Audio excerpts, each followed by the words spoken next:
10억으로 퇴직했지만 가족과의 불화로 재산 탕진, 노숙자, 전락 잔혹한 현실. 10억이면 평생 편하게 살 수 있을 줄 알았는데 은퇴 후 10억이라는 목돈을 손에 쥐었지만 가족과의 불화로 모든 것을 잃고 노숙자로 전락한 사람들의 이야기는 우리에게 깊은 슬픔과 충격을 안겨줍니다. 돈이 행복의 전부가 아니라는 것을 뼈저리게 느끼게 하는 이들의 이야기는 우리 사회에 만연한 가족 문제와 물질 만능주의에 대한 경종을 울립니다. 1. 가족, 돈보다 소중한 것을 잊지 말아야 할 이유. 가족은 우리 삶의 가장 중요한 버팀목입니다. 하지만 돈 앞에서 가족 간의 신뢰와 사랑이 무너지는 경우를 우리는 너무나 자주 목격합니다. 퇴직 후 갑작스럽게 많은 돈을 갖게 되면 가족 구성원 간의 관계가 급격하게 변화할 수 있습니다. 돈을 둘러싼 갈등, 시기, 질투는 가족 간의 불화를 초래하고 결국 파국으로 치닫게 만들 수 있습니다. 형제끼리 돈 때문에 얼굴 붉히는 일이 생길 줄은 꿈에도 몰랐어요. 사례 1. 재산 분할 문제로 형제 간의 의절. 50대 후반의 김 씨는 퇴직금과 그동안 모아둔 돈으로 10억 원이 넘는 돈을 손에 쥐었습니다. 하지만 기쁨도 잠시, 김 씨는 재산 분할 문제로 형제들과 심각한 갈등을 겪게 되었습니다. 형제들은 김 씨에게 재산을 나눠달라고 요구했고 김 씨가 이를 거절하자 형제 간의 관계는 급격하게 악화되었습니다. 결국 김 씨는 형제들과 의절하고 혼자 살게 되었지만 외로움과 죄책감에 시달리며 힘든 시간을 보내야 했습니다. 사례 2. 배우자의 낭비벽으로 인한 파산. 60대 초반의 박 씨는 퇴직 후 아내와 함께 여유로운 노후를 즐길 계획이었습니다. 하지만 아내의 낭비벽은 박 씨의 예상을 뛰어넘었습니다. 아내는 명품 쇼핑, 해외여행, 고급 레스토랑 등에 돈을 펑펑 썼고 박 씨는 아내를 말리려 했지만 소용없었습니다. 결국 박 씨는 아내와 이혼하고 전 재산을 잃었으며 찜질방을 전전하는 신세가 되었습니다. 사례 3. 자녀의 도박 빚으로 인한 가정 파탄. 50대 후반의 이 씨는 자녀들에게 뭐든지 해주고 싶은 마음에 퇴직금을 아낌없이 지원했습니다. 하지만 이 씨의 자녀들은 부모의 돈을 당연하게 여기며 사치와 방탕한 생활을 일삼았습니다. 특히 아들은 도박에 빠져 억대의 빚을 졌고 이 씨는 아들의 빚을 갚아주기 위해 집을 팔고 전 재산을 날렸습니다. 결국 이 씨는 가족들에게 버림받고 거리로 내몰렸습니다. 2. 물질 만능주의, 우리 사회의 어두운 그림자. 돈은 우리 삶에 필요한 수단이지만 돈이 삶의 목적이 되어서는 안 됩니다. 하지만 우리 사회는 물질 만능주의에 깊이 물들어 있습니다. 돈이 많으면 행복할 것이라는 착각, 돈으로 모든 것을 해결할 수 있다는 믿음은 우리를 불행하게 만들고 가족 간의 갈등을 부추깁니다. 돈이면 다 되는 줄 알았는데 돈 때문에 모든 걸 잃었어요. 3. 돈보다 중요한 가치를 찾아서. 돈을 잃는 것은 고통스럽지만 가족을 잃는 것은 더 큰 고통입니다. 돈보다 중요한 가치는 가족 간의 사랑과 신뢰입니다. 돈 앞에서 가족을 잃지 않도록 우리는 돈보다 중요한 가치를 잊지 말아야 합니다. 가족이 있어서 힘든 시간을 견딜 수 있었어요. 돈은 다시 벌 수 있지만 가족은 다시 찾을 수 없으니까요. 4. 우리에게 필요한 것은 무엇인가? 우리 사회는 돈에 대한 가치관을 재정립하고 가족의 소중함을 되새겨야 합니다. 돈으로 살 수 없는 가치, 돈보다 중요한 가치를 찾아야 합니다. 행복은 돈으로 살 수 없지만 가족과 함께라면 찾을 수 있습니다. 10억과 노숙 과학으로 풀어보는 불행의 아이러니. 10억? 와, 평생 놀고 먹어도 되겠네. 누구나 한 번쯤 꿈꿔봤을 겁니다. 하지만 현실은 냉혹합니다. 10억이라는 돈이 오히려 불행의 씨앗이 되는 경우도 있습니다. 특히 가족과의 불화가 겹치면 그 파괴력은 상상을 초월합니다.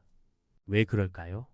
과학적인 근거와 이론을 바탕으로 좀 더 깊이 파헤쳐 봅시다. 1. 돈과 행복의 역설 쾌락 적응과 사회 비교. 심리학에서는 쾌락 적응이라는 개념이 있습니다. 쉽게 말해 로또에 당첨돼 벼락 부자가 되더라도 시간이 지나면 그 행복감은 사라진다는 겁니다. 인간은 새로운 환경에 빠르게 적응하는 능력이 있기 때문이죠. 10억이라는 돈도 마찬가지입니다. 처음엔 엄청난 행복감을 느끼겠지만 시간이 지나면 그 돈은 그냥 익숙한 현실이 될 뿐입니다. 또 다른 개념은 사회 비교입니다. 우리는 끊임없이 자신을 남과 비교하며 행복을 느끼거나 불행을 느낍니다. 10억이 있다고 해서 주변 사람들이 모두 나보다 가난하다는 보장은 없습니다. 오히려 더 부자인 사람들을 보며 상대적 박탈감을 느낄 수도 있습니다. 특히 가족이나 친척 중에 나보다 더 잘 사는 사람이 있다면 그 박탈감은 더욱 커지겠죠. 2. 가족과의 불화 애착 이론과 공정성 이론. 가족은 우리에게 가장 중요한 사회적 관계입니다. 심리학에서는 애착 이론을 통해 이를 설명합니다. 우리는 어릴 때부터 부모와의 안정적인 애착 관계를 형성하며 세상을 살아갈 힘을 얻습니다. 하지만 돈 문제로 가족 간의 갈등이 생기면 이 애착 관계가 흔들리게 됩니다.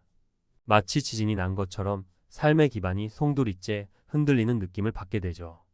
또 다른 개념은 공정성 이론입니다. 우리는 자신이 받는 보상과 노력의 비율이 다른 사람과 비슷하다고 느낄 때 만족감을 느낍니다. 하지만 돈 문제가 얽히면 이 공정성이 깨지기 쉽습니다. 왜 나만 희생해야 해? 쟤는 왜 저렇게 쉽게 돈을 받는 거야? 이런 생각들이 꼬리에 꼬리를 물고 이어지면서 가족 간의 불화는 더욱 깊어집니다. 3. 노숙 학습된 무기력과 사회적 배제. 10억을 잃고 노숙자가 된 사람들은 엄청난 좌절감과 무력감을 느낄 겁니다. 심리학에서는 이를 학습된 무기력이라고 합니다.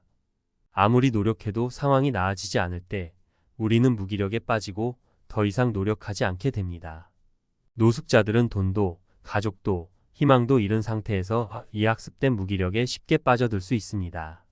또 다른 문제는 사회적 배제입니다. 노숙자들은 사회에서 소외되고 무시당하는 경험을 자주 합니다. 이런 경험들이 쌓이면 자존감이 낮아지고 사회에 대한 불신이 커집니다. 결국 사회로 다시 돌아가려는 의지마저 잃게 되는 거죠. 추천 도서. 행복에 걸려 비틀거리는 사람들에게 다니엘 길버트 쾌락 적응과 행복의 관계에 대해 깊이 있게 다룬 책입니다. 정의란 무엇인가? 마이클 샌델 공정성 이론과 사회 정의에 대해 생각해 볼 수 있는 책입니다. 상처받은 내면 아이 치유 존 브래드쇼 애착 이론과 트라우마 치유에 대해 다룬 책입니다. 10억과 깨진 형제의 돈 앞에 무너진 가족, 그리고 남겨진 후회. 형제끼리 돈 때문에 이렇게 될 줄은 몰랐습니다. 김 씨의 이야기는 돈 앞에서 무너져 내린 가족 관계의 슬픈 단면을 보여줍니다. 퇴직 후 얻은 10억이라는 큰 돈은 김 씨에게 기쁨보다 더 큰 시련을 안겨주었습니다. 형제들과의 갈등, 의절, 그리고 혼자 남겨진 외로움과 죄책감. 김 씨는 돈으로 얻은 것보다 잃은 것이 훨씬 더 많았습니다. 1. 돈, 가족 관계의 시험대. 가족은 혈연으로 맺어진 가장 가까운 사이지만 돈 앞에서는 그 관계가 쉽게 흔들릴 수 있습니다. 특히 예상치 못한 큰 돈은 가족 구성원들의 숨겨진 욕망과 갈등을 수면 위로 끌어올리는 촉매제가 될 수 있습니다. 김 씨의 경우도 마찬가지였습니다. 형제들은 김 씨의 돈을 나눠 가져야 할 몫으로 인식했고 김 씨는 이를 자신의 노력으로 얻은 결과물로 생각했습니다. 이러한 인식 차이는 갈등의 불씨가 되었고 결국 돈은 형제 간의 우애를 깨뜨리는 칼날이 되었습니다. 2. 공정성에 대한 다른 해석.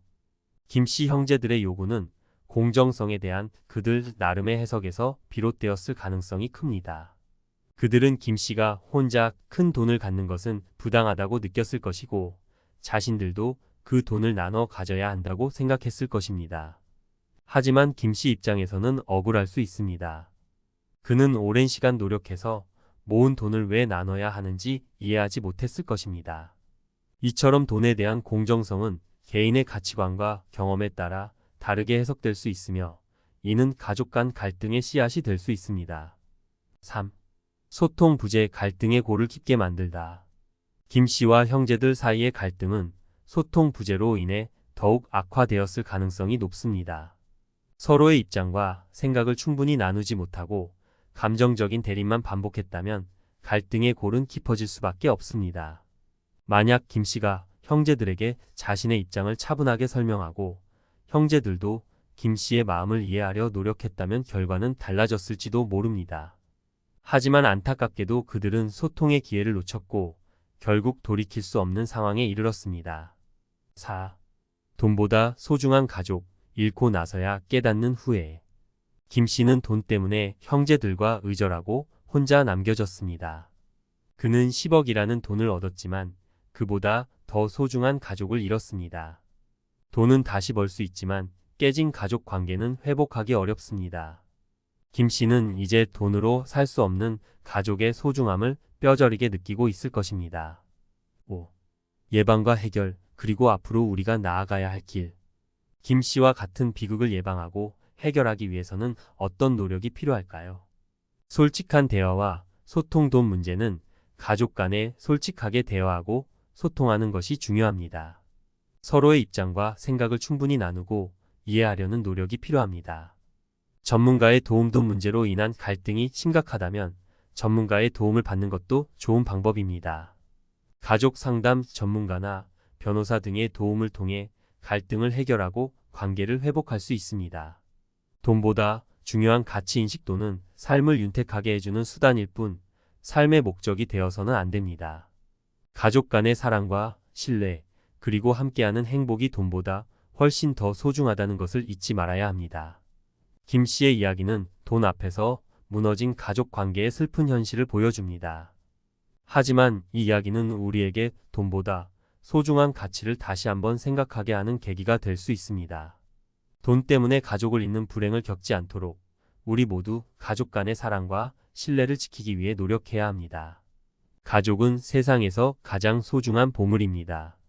돈으로는 살 수 없는 가치를 지닌 가족을 잃지 않도록 서로 아끼고 사랑하며 함께 행복한 삶을 만들어 나가길 바랍니다. 10억, 그리고 찜질방 낭비벽이 부른 노년의 비극. 평생 아끼고 아껴 모은 돈인데 이렇게 될 줄은 꿈에도 몰랐습니다. 박 씨의 이야기는 듣는 이의 가슴을 먹먹하게 합니다. 60대, 인생의 황혼기에 접어들어 마침내 찾아온 여유. 하지만 그 여유는 배우자의 낭비벽 앞에 산산조각이 났습니다. 10억이라는 돈은 한때 박 씨에게 안락한 노후를 약속하는 듯 했지만 결국 그를 찜질방으로 내몰았습니다. 이 비극적인 이야기 속에는 우리 사회의 어두운 단면과 함께 개인의 삶을 송두리째 뒤흔드는 낭비라는 문제가 숨어 있습니다. 1. 낭비. 그 이면에 숨은 심리. 박 씨 아내의 낭비벽은 단순히 돈을 헤프게 쓰는 것 이상의 의미를 지닙니다. 낭비는 종종 심리적인 문제와 연결되어 있습니다. 보상 심리. 억눌렸던 욕구를 돈으로 해소하려는 심리입니다. 박 씨 아내는 오랜 시간 검소한 생활을 하며 억눌렸던 소비 욕구를 퇴직 후 폭발적으로 분출했을 가능성이 있습니다. 과시욕. 남들에게 자신의 부를 과시하고 인정받고 싶은 욕구입니다. 명품 쇼핑이나 해외여행은 이러한 과시욕을 충족시키는 수단이 될 수 있습니다. 현실 도피. 불안하거나 우울한 감정에서 벗어나기 위해 쇼핑이나 여행 등 즉각적인 즐거움을 추구하는 심리입니다. 중독. 쇼핑이나 도박처럼 특정 행위에 중독되어 통제력을 잃는 경우도 있습니다. 박 씨 아내의 낭비벽 뒤에는 이러한 심리적 요인들이 복합적으로 작용했을 가능성이 높습니다. 2.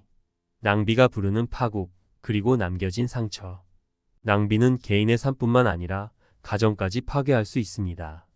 박 씨의 경우처럼 낭비로 인해 재산을 탕진하고 이혼까지 이르는 사례는 드물지 않습니다. 경제적 파탄. 낭비는 빚을 늘리고 재산을 감소시켜 결국 파산에 이르게 할 수 있습니다. 박 씨는 아내의 낭비로 인해 전 재산을 잃고 노숙 생활을 하게 되었습니다. 가정 불화. 돈 문제는 부부 갈등의 주요 원인 중 하나입니다. 낭비는 서로에 대한 불신과 원망을 키우고 결국 이혼으로 이어질 수 있습니다.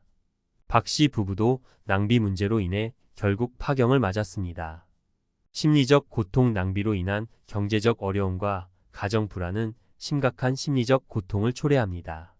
박 씨는 죄책감, 무력감, 우울감 등에 시달리며 힘겨운 시간을 보내고 있을 것입니다. 3. 낭비 예방하고 극복하려면. 낭비는 개인의 의지만으로 극복하기 어려운 문제일 수 있습니다. 하지만 예방하고 극복하기 위한 노력은 필요합니다. 솔직한 대화와 소통. 부부 간의 돈 문제에 대해 솔직하게 대화하고 서로의 생각을 공유하는 것이 중요합니다. 재무 계획 수립. 함께 재무 계획을 세우고 예산을 설정하여 불필요한 지출을 줄이는 노력이 필요합니다. 전문가의 도움 낭비 문제가 심각하다면 심리 상담이나 재무 상담 등 전문가의 도움을 받는 것이 좋습니다. 가족의 지지와 격려는 낭비 문제를 극복하는 데 큰 힘이 됩니다. 박 씨의 경우 아내의 낭비벽을 조기에 인지하고 함께 해결하려는 노력을 했다면 결과는 달라졌을지도 모릅니다. 하지만 이미 벌어진 일은 되돌릴 수 없습니다. 박 씨가 다시 일어서기 위해서는 주변의 도움과 함께 스스로 삶에 대한 의지를 되찾는 것이 중요합니다. 4. 우리 사회의 책임 그리고 함께 나아가야 할 길. 박 씨의 이야기는 개인의 문제를 넘어 우리 사회가 함께 고민해야 할 문제를 던져줍니다. 소비주의 문화에 대한 성찰. 우리 사회는 소비를 부추기는 문화에 깊이 물들어 있습니다. 과도한 소비를 조장하는 광고와 마케팅, 그리고 물질적인 성공을 강조하는 사회 분위기는 낭비 문제를 악화시키는 요인이 될 수 있습니다. 심리적 지원 시스템 강화. 낭비 문제는 종종 심리적인 문제와 연결되어 있습니다. 심리 상담이나 치료 프로그램 등 심리적 지원 시스템을 강화하여 낭비 문제를 예방하고 극복할 수 있도록 도와야 합니다. 사회 안전망 확충. 경제적 어려움에 처한 사람들을 위한 사회 안전망을 확충하여 극단적인 선택을 예방하고 재기를 도울 수 있도록 해야 합니다. 박 씨와 같은 비극이 다시는 반복되지 않도록 우리 사회는 함께 노력해야 합니다. 돈보다 중요한 가치를 되새기고 서로를 지지하며 함께 행복한 삶을 만들어 나가는 사회를 만들어야 합니다. 돈은 삶을 윤택하게 해주는 도구일 뿐 삶의 목적이 되어서는 안 됩니다. 우리 모두 돈에 대한 건강한 가치관을 갖고 서로를 배려하며 함께 행복한 사회를 만들어 나가길 바랍니다. 단독 내 모든 걸 줬는데 도박 빚에 멍든 부정, 거리로 내몰린 50대 가장. 늦은 밤 서울역 광장 한 구석에 웅크리고 앉아 찬 바람을 피하는 한 노인이 있습니다. 낡은 외투에 덮인 그의 얼굴에는 깊은 주름과 함께 세상의 모든 슬픔을 짊어진 듯한 표정이 가득합니다. 그는 바로 50대 후반의 이 씨, 한때 10억 원이 넘는 돈을 가졌던 가장입니다. 하지만 지금 그는 모든 것을 잃고 거리로 내몰렸습니다.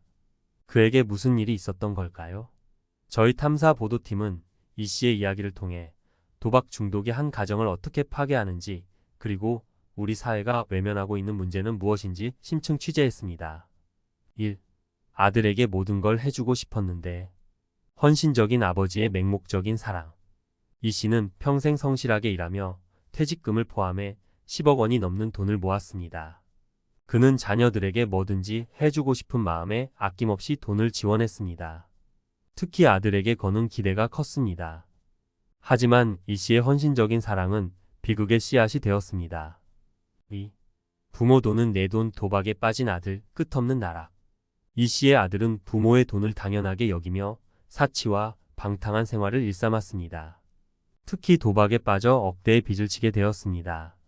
처음에는 몇 백만 원이었던 빚은 점점 눈덩이처럼 불어났고 결국 감당할 수 없는 수준에 이르렀습니다. 3. 아들 빚은 내 빚. 가족을 위해 모든 것을 희생한 아버지. 아들의 빚 독촉에 시달리던 이 씨는 결국 집을 팔고 전 재산을 날려 빚을 갚아주었습니다. 그는 가족을 지키기 위해 모든 것을 희생했습니다. 하지만 그의 희생은 가족들에게 외면당했습니다. 4. 내 모든 걸 줬는데. 버림받은 아버지. 거리로 내몰리다. 빚을 갚아준 후에도 아들은 도박을 멈추지 않았습니다. 오히려 더 큰 빚을 지고 사채업자들에게 쫓기는 신세가 되었습니다. 결국 이 씨는 가족들에게 버림받고 거리로 내몰렸습니다. 5. 도박 중독. 개인의 문제를 넘어 사회적 문제로. 이 씨의 이야기는 도박 중독이 개인의 문제를 넘어 가정과 사회를 파괴하는 심각한 문제임을 보여줍니다. 도박 중독은 뇌의 보상 시스템을 교란시켜 통제력을 잃게 만들고 결국 삶 전체를 망가뜨립니다. 6. 도박은 질병입니다. 치료와 예방, 그리고 사회적 지원. 도박 중독은 치료가 필요한 질병입니다. 하지만 우리 사회는 도박 중독에 대한 인식이 부족하고 치료 및 예방 시스템도 미흡합니다. 도박 중독 문제를 해결하기 위해서는 다음과 같은 노력이 필요합니다. 도박 중독에 대한 인식 개선. 도박 중독은 개인의 의지 부족이 아니라 치료가 필요한 질병임을 널리 알려야 합니다. 치료 및 예방 시스템 강화, 도박 중독 치료센터 확대, 예방 교육 강화 등 치료 및 예방 시스템을 강화해야 합니다. 사회적 지원 확대, 도박 중독으로 어려움을 겪는 사람들을 위한 사회적 지원을 확대해야 합니다. 7. 벼랑 끝에 선 사람들에게 손을 내밀어야 합니다. 이 시처럼 도박 중독으로 인해 가정 파탄과 노숙 생활을 겪는 사람들이 우리 주변에는 많습니다. 그들은 벼랑 끝에 서서 도움의 손길을 기다리고 있습니다. 우리 사회는 이들에게 따뜻한 손길을 내밀어 다시 일어설 수 있도록 도와야 합니다. 이 씨의 이야기는 도박 중독이 얼마나 심각한 문제인지, 그리고 우리 사회가 이 문제에 대해 얼마나 무관심한지를 보여주는 가슴 아픈 사례입니다. 도박 중독은 개인의 문제를 넘어 가정과 사회를 파괴하는 심각한 질병입니다. 우리 모두 도박 중독 문제에 대한 경각심을 갖고 함께 해결하기 위해 노력해야 합니다. 도박 중독은 예방할 수 있고 치료할 수 있습니다. 우리 모두 힘을 모아 도박 중독 없는 건강한 사회를 만들어 나갑시다. 돈, 축복인가, 저주인가, 10억이 남긴 3가지 비극과 우리에게 주는 교훈. 3가지 이야기를 통해 우리는 돈이라는 양날의 검이 가족과 개인의 삶을 어떻게 뒤흔들 수 있는지 생생하게 목격했습니다. 첫 번째 이야기, 형제 간의 의절도는 가족 간의 숨겨진 욕망과 갈등을 드러내는 시험대였습니다. 공정성이라는 가치가 돈 앞에서 얼마나 쉽게 왜곡될 수 있는지, 그리고 소통의 부재가 어떻게 돌이킬 수 없는 결과를 초래하는지 보여주었습니다. 두 번째 이야기, 배우자의 낭비벽도는 억눌린 욕망의 분출구이자 현실 도피의 수단이었습니다. 낭비는 경제적 파탄뿐만 아니라 가정의 붕괴와 개인의 심리적 고통까지 초래하는 무서운 악순환을 만들어냈습니다. 세 번째 이야기, 자녀의 도박 빚도는 맹목적인 사랑에 덧치자 끝없는 나락으로 이끄는 유혹이었습니다. 도박 중독은 개인의 의지를 넘어 가정 전체를 파괴하는 무서운 질병임을 다시 한번 확인했습니다. 이 3가지 이야기는 마치 한 편의 드라마처럼 우리에게 묵직한 질문을 던집니다. 돈은 과연 축복일까요? 아니면 저주일까요? 돈은 우리에게 행복을 가져다 줄 수도 있지만 동시에 불행의 씨앗이 될 수도 있습니다. 중요한 것은 돈을 어떻게 다루고 어떤 가치를 우선시하느냐입니다. 돈보다 소중한 가치, 가족 간의 사랑과 신뢰, 그리고 건강한 소비 습관. 이것들을 잊지 않는다면 돈은 우리 삶을 더욱 풍요롭게 만들어주는 도구가 될 수 있을 것입니다. 하지만 돈에 눈이 멀어 이 소중한 가치들을 잊는다면 10억이 아니라 100억을 가져도 결코 행복할 수 없을 것입니다. 이 이야기들을 통해 우리는 돈에 대한 가치관을 재정립하고 삶의 진정한 의미를 되새겨 볼 필요가 있습니다. 돈은 숫자에 불과하며 진정한 행복은 돈으로 살 수 없는 것들에 있다는 것을 기억해야 합니다. 돈을 잃는 것은 슬프지만 가족을 잃는 것은 더 슬픕니다. 돈으로 살 수 없는 가치들을 소중히 여기고 함께 행복한 삶을 만들어 나가는 것이 진정한 부자가 아닐까요? 퇴직 후 생각했던 삶과 전혀 달랐다. 나 정도면 됐지, 3억이면 안정적일 거야. 퇴직 당시 53세 은행원이었던 김현수 가명씨는 그렇게 생각했다. 30년 동안 성실히 일했고 퇴직금 3억에 약간의 저축도 있었으니 이제 좀 쉬면서 살겠다는 꿈을 품고 퇴직을 결심했다. 그러나 1년 만에 그의 생각은 산산조각이 났다. 어쩌다 이렇게 됐을까? 매달 줄어드는 잔고를 보며 한숨을 쉬었고 마땅한 수입 없이 소비만 하는 삶이 불안했다. 그냥 몇 년 쉬면 다시 일할 수도 있겠지라고 가볍게 여겼던 현실은 생각보다 훨씬 더 가혹했다. 노후 준비를 했다고 생각했지만 은퇴 후 겪은 현실은 지옥이었다. 왜 그의 은퇴는 실패로 돌아갔을까? 우리가 놓치는 은퇴 후의 치명적인 함정 3가지를 살펴보자. 1. 3억이면 충분한 줄 알았다. 예상보다 빨리 바닥나는 은퇴 자금. 김현수 씨가 퇴직할 때 가진 자금은 3억 원. 숫자만 보면 적지 않은 금액처럼 보인다. 하지만 현실적인 지출을 계산해 보면 얘기가 달라진다. 월 생활비 300만 원, 1년 3,600만 원. 10년이면 3억 6천만 원. 단순한 계산만 해도 3억은 10년도 못 버티는 돈이었다. 그런데 문제는 이뿐만이 아니다. 예상 못한 의료비 50대 중반이 되니 건강에 이상 신호가 왔다. 허리 디스크 치료와 혈압약, 치과 치료 등으로 1년에 500만 원 이상이 들어갔다.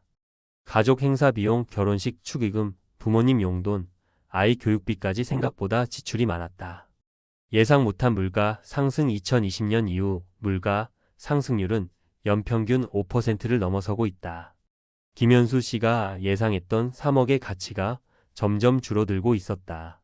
나는 10년 이상은 충분할 줄 알았는데 5년도 안 돼서 불안해졌다. 결국 그는 돈 걱정 없이 편하게 쉬려던 계획을 접고 다시 일할 방법을 찾아야 했다. 쉬면서 소일거리나 하면 되겠지? 그 재취업 생각보다 훨씬 어려웠다. 은행에서 30년 일했으면 어디서든 일할 수 있을 줄 알았죠. 김현수 씨는 퇴직 후 다시 일하려 했지만 세상이 그를 필요로 하지 않았다. 나이의 벽 50대는 뽑지 않습니다. 기술의 변화, 금융업 경력, AI가 대체하고 있습니다. 직급이 높았던 경력 과거 팀장급이면 급여가 높을 것 같아서 부담스럽네요. 이력서를 50군데 넘게 넣었지만 연락이 오는 곳은 거의 없었다. 과거의 커리어는 그의 자랑이었지만 퇴직 후에는 오히려 걸림돌이 됐다. 결국 그는 카페에서 시간제 아르바이트를 하며 생활비를 벌기 시작했다. 그러나 월급은 200만 원도 채 안 됐다.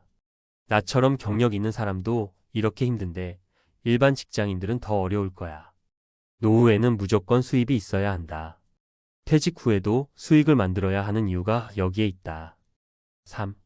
일 안 하고 쉬면 행복할 줄 알았다. 무료함과 우울증의 늪. 퇴직 전엔 매일 아침 출근하는 게 고역이었지만 막상 출근하지 않으니 너무 심심했다. 아침에 일어날 이유가 없었다. 누구도 나를 필요로 하지 않는다는 생각에 우울해졌다. 돈을 쓰는 건 즐거웠지만 벌지 못하니 불안감이 커졌다. 은퇴 후가 진짜 인생의 시작이라고 생각했는데 오히려 아무 의미 없는 삶이 된 것 같았다. 이 문제는 김현수 씨만의 문제가 아니다. 은퇴 후 우울증과 무료함을 느끼는 사람들은 생각보다 많다. 직장에서 존재감을 느꼈던 사람들이 퇴직 후 갈 곳이 없으면 심리적으로 무너진다. 사회적 관계 유지가 필수. 동호회, 봉사활동, 파트타임 일자리 등 새로운 커뮤니티를 찾아야 한다. 일을 해야 한다. 수입을 떠나서라도 일하는 것이 정신 건강에 좋다. 새로운 목표가 필요하다. 은퇴 후에도 도전할 것이 있어야 삶이 활력을 유지한다. 다시 생각해보면 나는 돈만 모았지 은퇴 후 삶을 제대로 준비하지 않았다. 그렇다면 어떻게 해야 할까? 김현수 씨의 사례를 보면 은퇴 후 삶은 단순히 돈이 있으면 된다는 문제를 넘어선다. 은퇴를 제대로 준비하려면 세 가지를 명심해야 한다. 1. 은퇴 후 돈 걱정 없도록 최소한의 지속적 수입을 만들어라. 국민연금, 개인연금, 배당주 투자, 임대수익 등 계속 들어오는 돈이 있어야 한다. 퇴직 후 돈을 벌 수 있는 새로운 직업을 미리 준비하라. 2.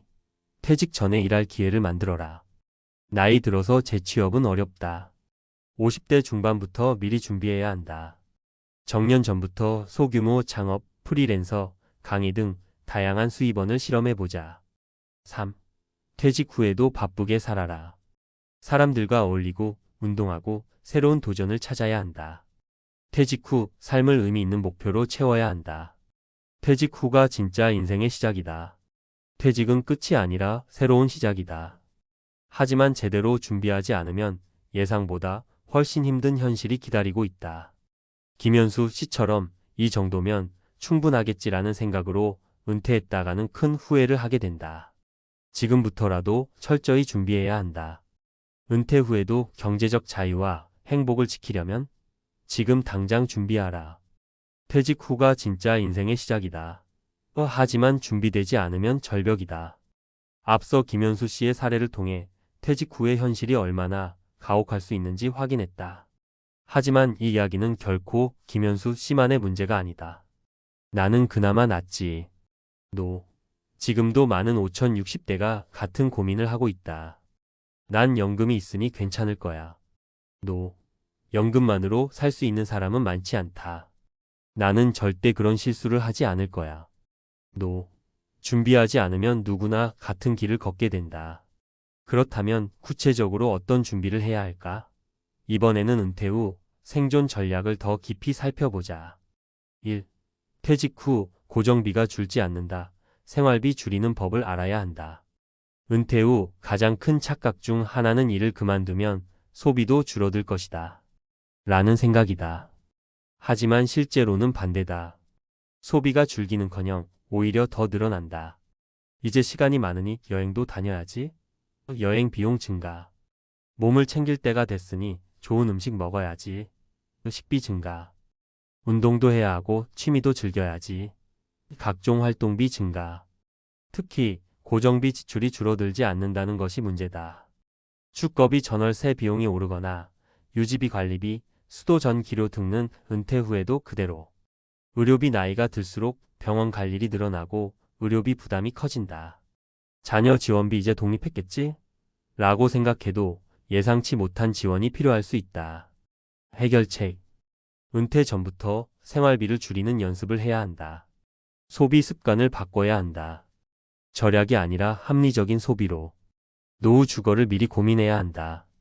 집을 유지할 것인지 작은 집으로 옮길 것인지.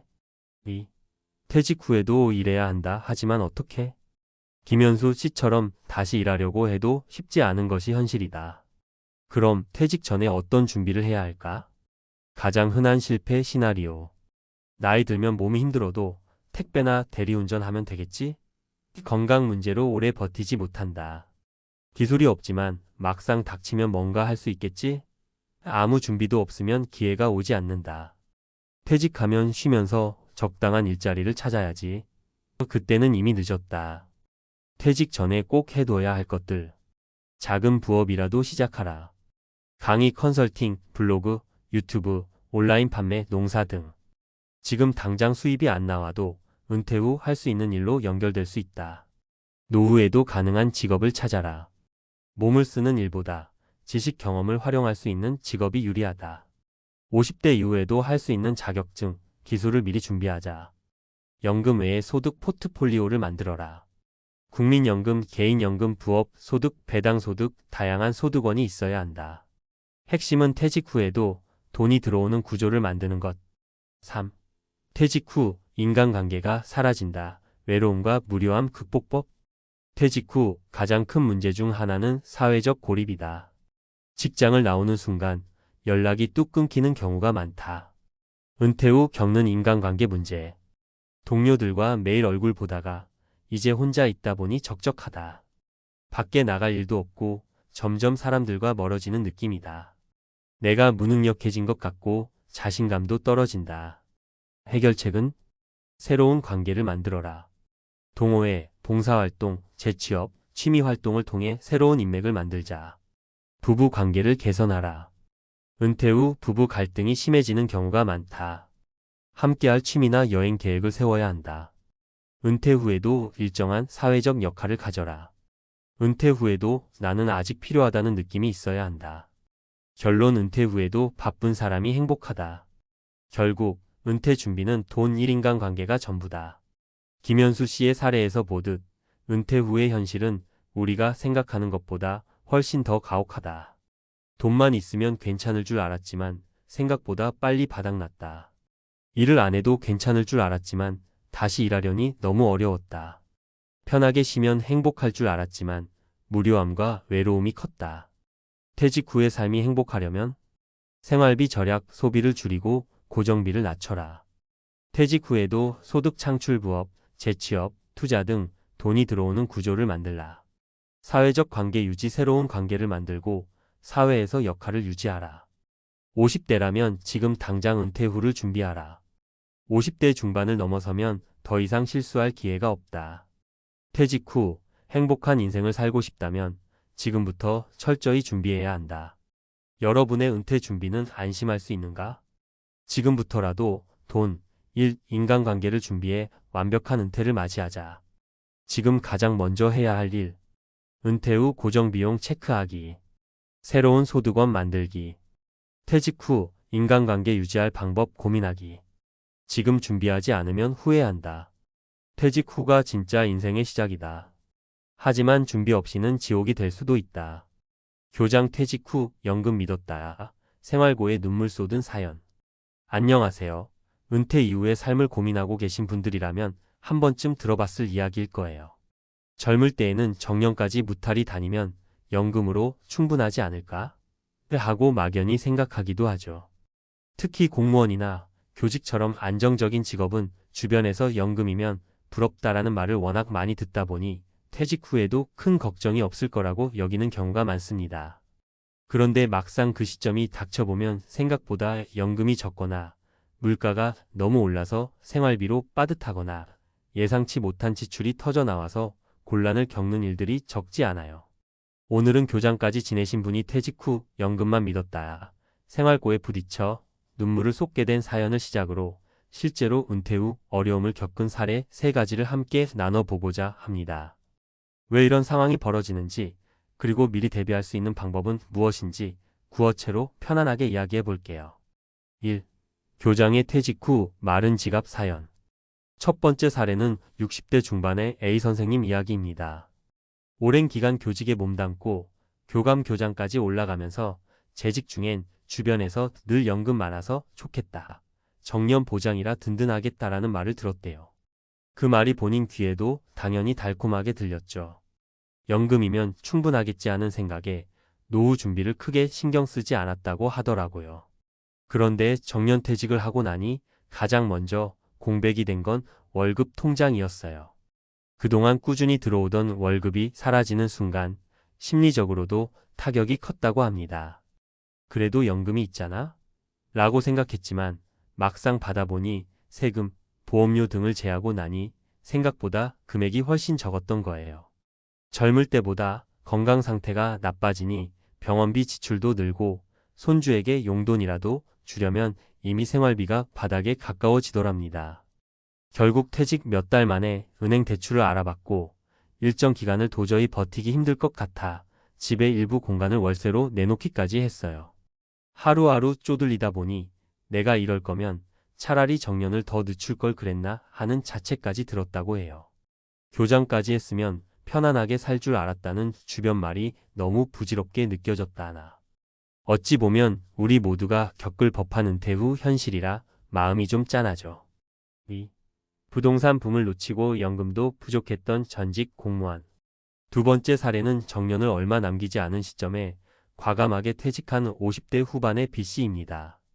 B씨는 한때 강남권 부동산 열기가 한창일 때 주변에서 부동산 투자를 하라는 얘기를 많이 들었음에도 나는 공무원이니까 정년 채우고 연금으로 살면 되라고 크게 귀 기울이지 않았대요. 사실 투자가 무조건 답은 아니지만 그땐 부동산 가격이 오를 만큼 올랐고 B씨가 살던 지역에서도 부동산 가치가 많이 상승했던 시기였어요. 그리고 B씨는 건강상의 이유로 정년보다 3년 정도 일찍 퇴직을 하게 됐는데 예상외로 퇴직 시점이 앞당겨지니 연금 수급 시기도 미뤄졌고 수령액도 예측보다 줄게 됐죠. 남들처럼 거창하게 노후 준비는 못해도 어느 정도 버틸만은 하겠지 했지만 현실은 달랐어요. 물가는 계속 오르고 예적금 이자율은 낮고 갑작스러운 병원 입원으로 목돈이 들어가면서 버틸 재간이 없었습니다. 그제서야 B씨는 왜 나는 은퇴 계획을 좀 더 구체적으로 짜지 않았을까? 왜 주변에서 아무리 부동산이나 투자 얘기를 해줘도 귀담아 듣지 않았지? 하고 후회했죠. 더 힘든 건 이젠 나이가 있어서 다시 공무원으로 돌아갈 수도 없고 민간 회사에 재취업도 쉽지 않더랍니다. 그럼에도 B씨는 최근 새로운 일을 알아보며 작은 사업 아이템을 구상 중이라고 해요. 좀 더 일찍 미래를 준비했다면 좋았을 텐데라는 말이 계속 귓가에 맴돌고 있다네요. 3. 안정된 직장을 포기하고 프리랜서로 전향한 C씨. 세 번째 사례는 살짝 결이 다릅니다. 대기업을 다니다가 40대 후반에 퇴사, 프리랜서로 전향한 C씨 얘긴데요. 이분은 회사를 그만두면 좀 쉬고 그동안 벌어놓은 돈으로 자영업을 할까? 하는 막연한 기대가 있었어요. 그런데 자영업이 생각만큼 만만치가 않죠. 게다가 프리랜서로 활동하려면 일이 끊임없이 들어와야 하는데 어느 순간 일이 확 줄어들면 소득이 아예 0이 되거든요. C씨는 한 달쯤은 그래도 예전에 모아둔 돈으로 생활이 가능하니 이번 달 좀 놀자 라는 식으로 자꾸 마음의 여유를 부리게 됐대요. 그러다 수입 없이 지낸 시간이 길어지니 어느새 통장 잔고가 거짓말처럼 줄어버린 거예요. 50대 중반이 되자 아예 수입 파이프라인이 끊겨서 전세금 일부를 빼서 생활비로 쓰는 상황까지 갔죠. 문제는 이렇게 쓰다 보면 결국 내 집 마련의 기회도 멀어지고 연금도 자발적으로 들어놓은 게 아니면 없는 거나 다름이 없으니까요. 국민연금 정도야 받는다 쳐도 연금 수령 시작 전 공백기가 길어질 뿐 아니라 지급액도 최소 수준이니 한 달 버티기가 빠듯합니다. 결국 CC는 꾸준한 현금 흐름이 가장 중요한데 난 너무 즉흥적으로 미래를 봤다라면서 지금이라도 업계 지인들 찾아가 인맥을 다시 쌓고 기술을 재정비하려 애쓰고 있다고 합니다. 은퇴 준비를 위한 조언 앤드 마무리. 자, 이제 이 세 가지 사례를 통해 무엇을 느낄 수 있을까요? 연금만으로는 충분하지 않을 수 있다.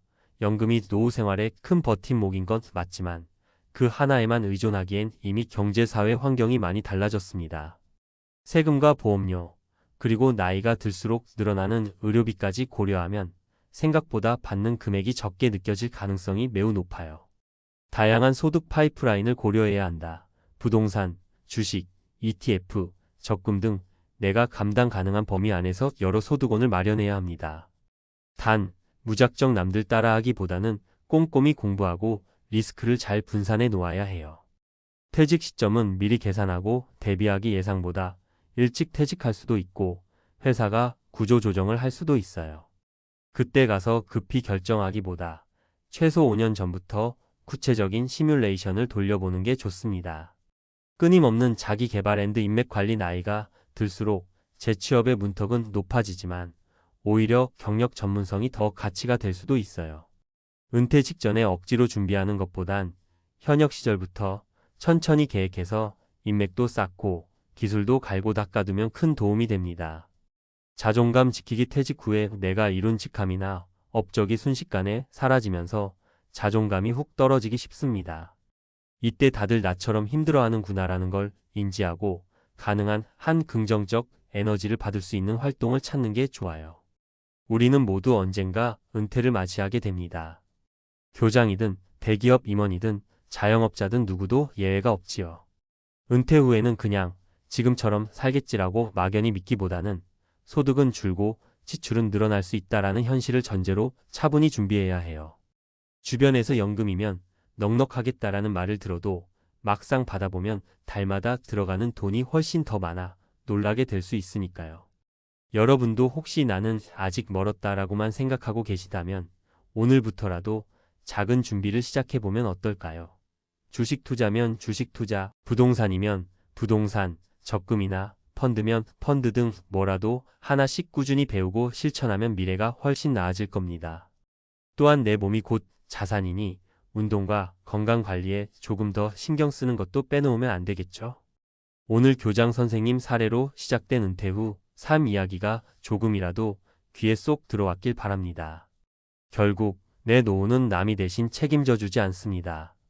조금 이른 듯 싶어도 내년, 내후년 그리고 5년 후, 10년 후 나는 어떤 모습이고 어떤 소득 구조를 갖게 될까를 그려보면서 가능한 많은 시나리오를 준비해 두는 게 현명한 길이라고 생각해요.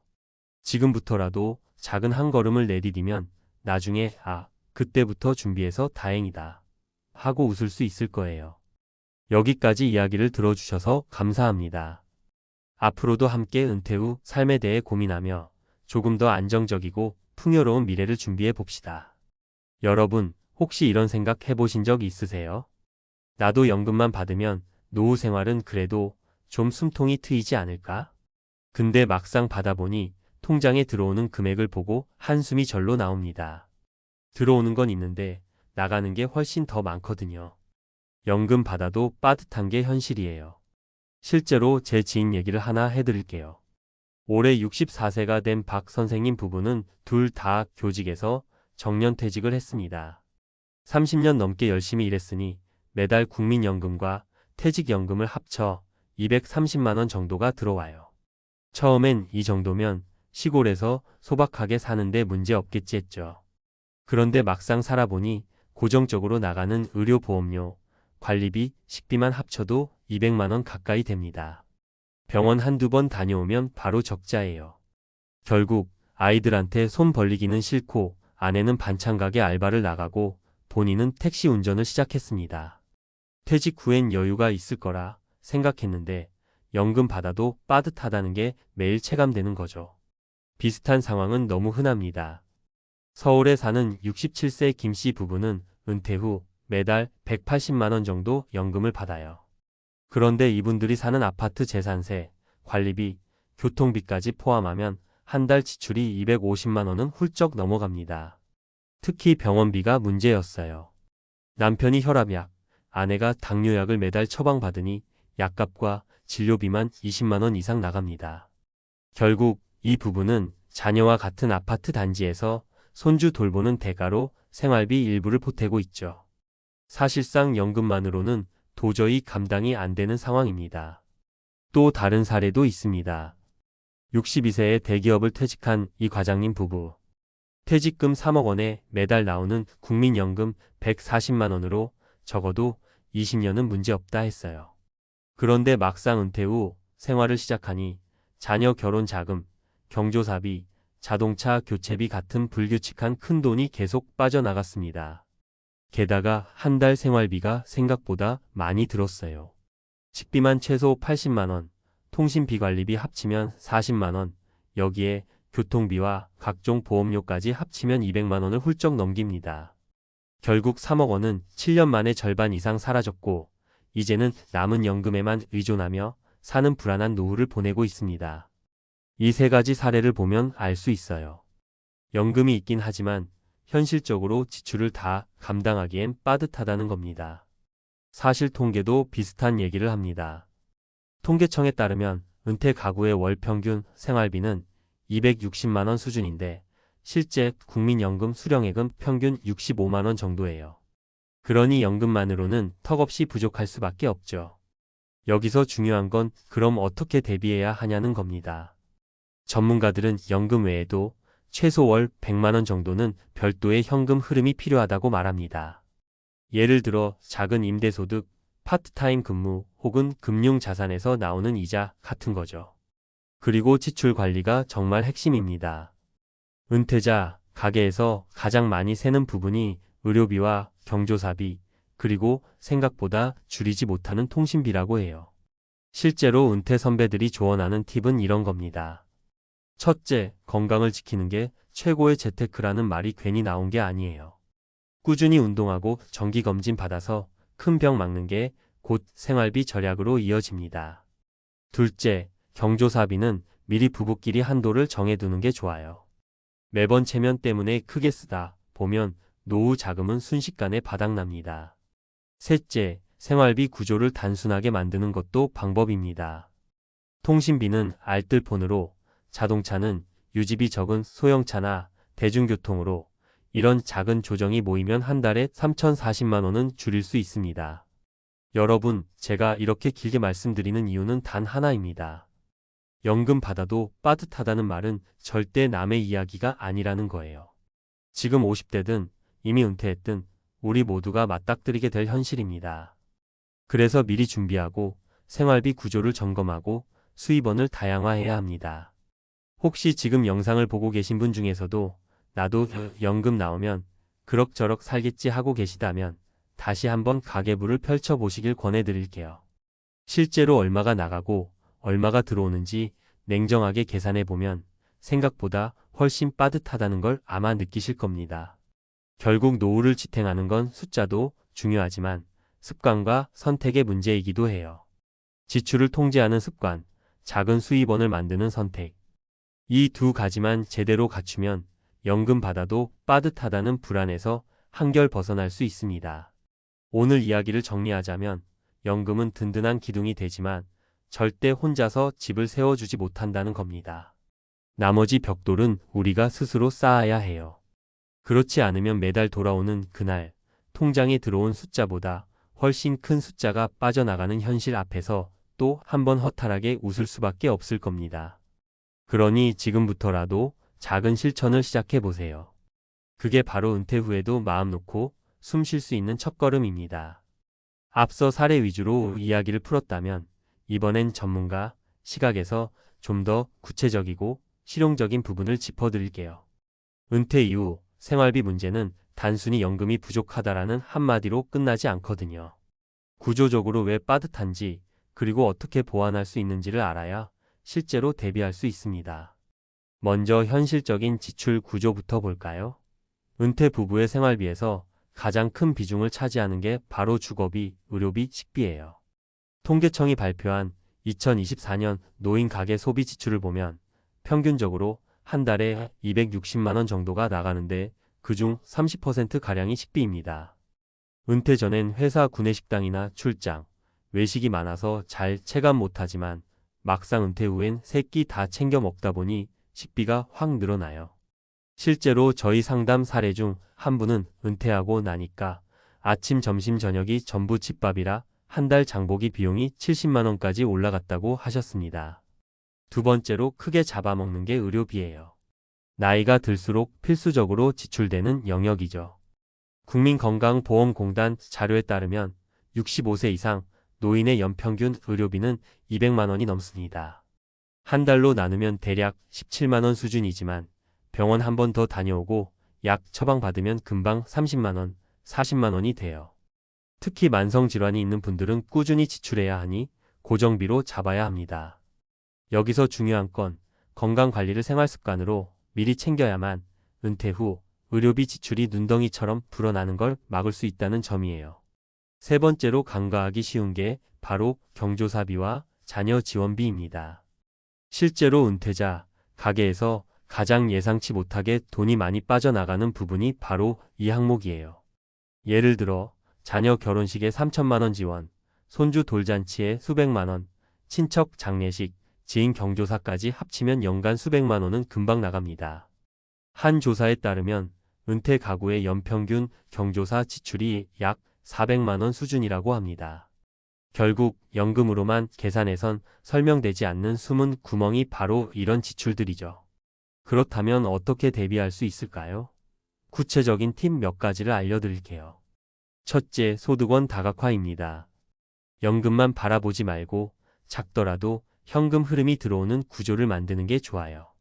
예를 들어 소형 임대 수입이든 월 20만, 30만 원 수준의 파트타임 알바든 꾸준히 들어오는 돈이 있으면 생활비 부족분을 메울 수 있습니다. 실제로 제 상담을 받은 68세 은퇴자는 동네 도서관에서 사서 보조로 한 달 40만 원을 벌면서 의료비를 충당하고 있어요. 둘째, 지출 구조 단순화입니다. 알뜰폰으로 갈아타면 부부 기준으로 월 10만 원 이상 줄일 수 있고 자동차를 2대에서 1대로 줄이면 유지비만 해도 연 300만 원 이상 절감됩니다. 또 카드 대신 현금 사용 습관을 들이면 새는 지출을 눈에 보이게 관리할 수 있죠. 셋째, 경조사비 한도 설정이에요. 체면 때문에 매번 10만 원, 20만 원씩 내다 보면 노후 자금은 순식간에 빠져나갑니다. 미리 부부끼리 합의해서 우리는 경조사비는 최대 5만 원까지만 한다. 이런 기준을 세우는 게 필요해요. 실제로 그렇게 실천하는 부부들은 연간 수백만 원을 아낄 수 있었습니다. 넷째, 자산 구조 재정비예요. 은퇴 후엔 현금화할 수 있는 자산이 중요합니다. 집값은 큰데 현금 흐름이 없는 분들이 많거든요. 그래서 전문가들은 거주 주택은 단순화하고 일부는 전월세 임대나 금융자산으로 돌려라고 권합니다. 실제로 서울 아파트를 처분하고 경기권 소형 주택으로 이사간 65세 부부는 남는 돈을 정기예금과 채권에 나눠 넣어서 매달 60만 원의 이자, 수익을 확보했어요. 연금 외에 고정 수입이 생기니 훨씬 안정적이 됐습니다. 마지막으로 꼭 말씀드리고 싶은 건 지금 준비해야 한다는 것이에요. 은퇴 직전이나 은퇴하고 나서야 허겁지겁 줄이려 들면 이미 늦습니다. 50대부터 가계부를 쓰고 소비 습관을 점검하고 소득 구조를 점검해야 은퇴 후에 불안이 줄어들어요. 전문가들이 말하는 준비된 은퇴자와 후회하는 은퇴자의 차이는 단순합니다. 미리 계산해 봤느냐 아니냐예요. 정리하자면 연금 받아도 빠듯한 이유는 단순히 연금이 적어서가 아니라 지출 구조가 생각보다 복잡하고 커서 그렇습니다. 하지만 소득 다각화, 지출 단순화, 경조사 관리, 자산 재배치 같은 실천적인 방법을 통해 충분히 보완할 수 있어요. 지금부터라도 작은 것 하나 바꾸면 은퇴 후 숨이 막히는 상황을 피할 수 있습니다.